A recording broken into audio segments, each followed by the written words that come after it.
কোনো ষড়যন্ত্রকারীরা যাতে ষড়যন্ত্র করে নির্বাচনকে ব্যাহত করতে না পারে সেই জায়গায় নির্বাচন কমিশন এবং সরকারের ভালো দৃষ্টি থাকতে হবে। বাংলাদেশ জাতীয়তাবাদী দল আমরা হ্যাঁ ভোটের পক্ষে প্রচারণা করছি। ভোটাররা এবং রাজনৈতিক দলরা, আমরা প্রার্থীরা, আমরা সজাগ আছি।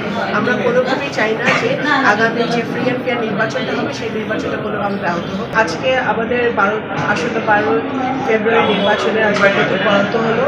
আমি আজকের দিনটি প্রথমেই আমি আমাদের মরহুমা দেশনেত্রী বেগম খালেদা জিয়া ওনার কবর জিয়ারত করেছি আমি সকালবেলা। তারপরে আমাদের সকল নেতাকর্মীদেরকে সাথে নিয়ে আজকে প্রতীক বরাদ্দের জন্য আমরা এখানে এসেছি।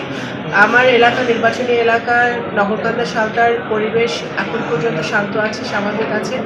আমি আশা করব যে নির্বাচন কমিশন এবং তাদের সকল কর্মকর্তারা যারা মাঠে আছে তারা ভালো ভূমিকা, শক্ত ভূমিকা পালন করবে, যাতে সকল প্রার্থীরাই একটা লেভেল প্লেইং ফিল্ড পায়, স্বাধীন এবং ভাবে তারা প্রচারণা করতে পারে। বিশেষ করে প্রান্তিক পর্যায়ে আমাদের যেসব নির্বাচনী এলাকাগুলো আছে সেই সকল ভোটারদের জন্য গণভোটের ব্যাপারটা নতুন। সেখানে নির্বাচন কমিশনের একটা বিশাল ভূমিকা আছে যে ভোটারদেরকে এই গণভোটের ব্যাপারে তাদেরকে অবহিত করা, তাদেরকে সেই শিক্ষাটা প্রদান করা যে কীভাবে গণভোটটা হবে এবং কী ব্যাপারে তারা গণভোটটা দিচ্ছে।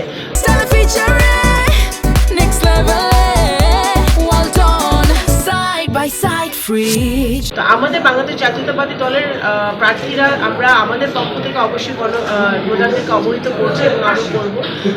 এবং অবশ্যই আমরা অবশ্যই এটা তো গণতান্ত্রিক একটা নির্বাচন হচ্ছে, ভোটারদের ইচ্ছাটাই প্রাধান্য পাবে।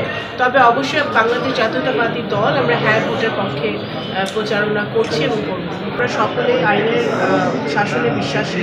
যে বিধিমালা দিয়েছে নির্বাচন কমিশন সেই বিধিমালা আমরা মেনে চলি, সেটা আমরা বিশ্বাস করি। একই সাথে সকল প্রার্থী যেন সেই বিধিমালা মেনে চলে সেটা এনশিওর করার দায়িত্ব নির্বাচন কমিশন। ল অ্যান্ড অর্ডার সিচুয়েশন নিয়ে আমি প্রার্থী হিসেবে এবং ভোটার হিসেবে আমার কনসার্ন আছে, আমার উদ্বেগ আছে। সেই জায়গাটা থেকে আমি বলতে চাই এই দেশের ভোটার হিসেবে এবং এলাকার ভোটার হিসেবে এবং প্রার্থী হিসেবে যে আইন কারণের মানে ল অ্যান্ড অর্ডার সিচুয়েশনটা ঠিক রাখতে হবে। নির্বাচন কমিশনের অবৈধ অস্ত্র যেগুলো গত বছর লুট হয়েছিল সেগুলো সবগুলো এখনো উদ্ধার হয়নি। সে উদ্ধার কাজ আরও জোরসোরে চালাতে হবে।